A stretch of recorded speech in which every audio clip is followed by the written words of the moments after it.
मौजू है ये पाकिस्तान 16 करोड़ का है या 16 लाख का। जुबैदा मुस्तफ़ा साहिबा, आप तालीम पे ख़ासा कुछ मैंने पढ़े हैं आपके मज़ामीन। ये जो हमें एक चपरासी की जॉब आती है, मालूम हुआ 9000 लोगों ने अप्लाई कर दिया, जिसमें बीए की डिग्री वाले भी हैं, एमए वाले भी हैं, और लाठी चार्ज की भी खबरें आती हैं कि साहब लाइन टूट गई और किसी को फॉर्म नहीं मिला, किसी को कुछ नहीं हुआ। क्या इतनी ज़्यादा तालीम आम हो चुकी है या बेरोज़गारी इतनी है कि अब डिग्री की कोई हैसियत नहीं है, या हमारा निज़ाम तालीम उसको इतनी दीमक लग गई है कि अगर आप एमए कर भी लें तो आपको कोई भी ज़िम्मेदार इदारा या सेठ या इंडिविजुअल आपको नौकरी इसलिए नहीं देगा कि आपके बीए होने से या एमए होने से वो मुतासिर ही नहीं है। ये मसला क्या है? ये इतनी जो लंबी लाइनें हैं ये किस चीज़ को जाहिर करती हैं, बेरोज़गारी को या नाकारा होने को? नहीं, बेरोज़गारी सबसे पहले तो वही है, क्योंकि जब सिर्फ जैसे कहते हैं ना, एक अनार 100 बीमार, कि एक नौकरी है तो इतने लोग। अब आप वो जो लोग हैं उनकी अगर आप तालीम देखें उस हवाले से बहुत ही नाक़िस है, काफ़ी नहीं है।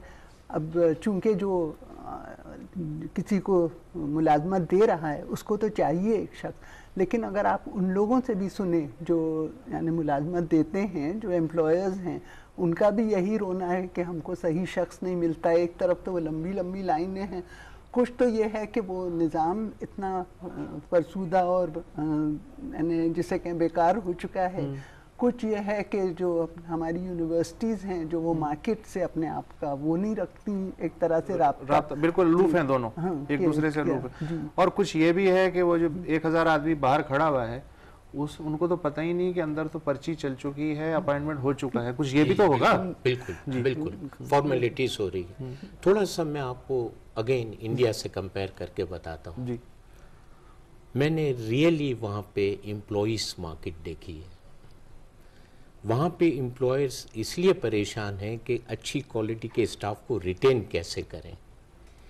हिंदुस्तान में मैं इनिशियली क्वालिफाइड लोगों की बात करता हूँ, एक गुड क्वालिटी का बीएससी, वहाँ पे सीटीसी कहते हैं, कॉस्ट टू द कंपनी। वहाँ पे कोई आदमी नहीं कहेगा कि आपकी सैलरी कितनी है, वो कहेगा सीटीसी तुम कंपनी को कितना कॉस्ट करते हो जी जी, जिसमें आपको मालूम है प्रोविडेंट फंड वगैरह काफ़ी अलाउंसेस आ जाते हैं।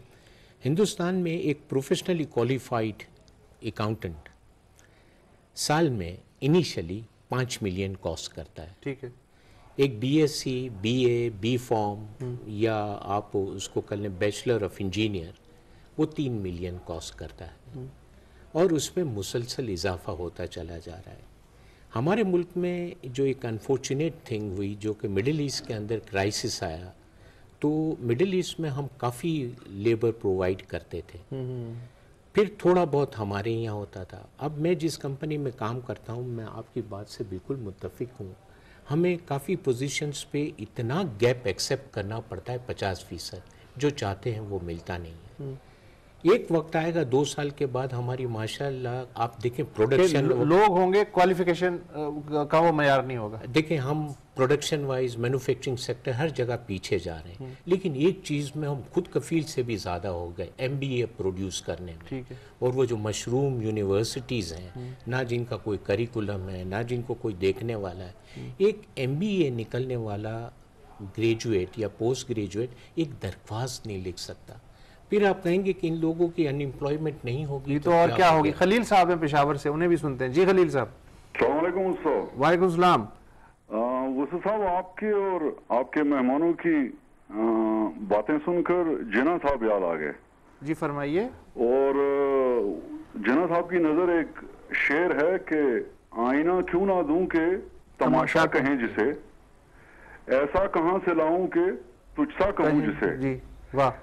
और काल है वसी साहब आपके यहाँ लीडरशिप का जी, और ये लीडरशिप सिर्फ ऊपर नहीं, ऊपर से लेकर नीचे तक, और इसमें आपके भाई बहन सब, हर एक तबका। तो खलील साहब जिम्मेदार तो हम ही लोग हैं ना। नहीं वो तो है, लेकिन अभी तो घुन लग चुका है जी। तो बात यह है कि एक काल पड़ चुका है बस। तो गुजारा तो इन्हीं से करना है ना, बस देख लें फिर जिस तरह भी है। बहुत शुक्रिया आपका, बहुत शुक्रिया, इंटरेस्टिंग। अच्छा, ग्रेड 22 का एक ब्यूरोक्रेट है, शौकत अजीज साहब के ज़माने में कानून बना था, उसके पास अगर कोई प्लाट है या घर भी है, होता रहे, जब वो रिटायर होगा तो इस्लामाबाद में 600 गज का प्लॉट उसका जायज़ कानूनी हक है। जी बिल्कुल। जब एक कर्नल रिटायर होता है तो उसका जो हक हलाल का असास है, जिसमें 1% भी बदउनवानी का पैसा नहीं होता, उस जायज़ असासे की मालियत आजकल के हिसाब से कम 2 से 2.5 करोड़ रुपए के दरमियान होती है, बिल्कुल क्लीन। जबकि ये वो मुल्क भी है दूसरी तरफ जहां आज भी 50 लाख कुनबे ऐसे हैं जिनके सर पे पक्की छत नहीं है। ये भी साथ साथ चल रहा है।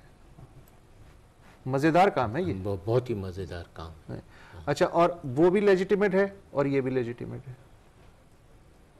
तो इन दोनों को साथ साथ चलना चाहिए। क्या करना चाहिए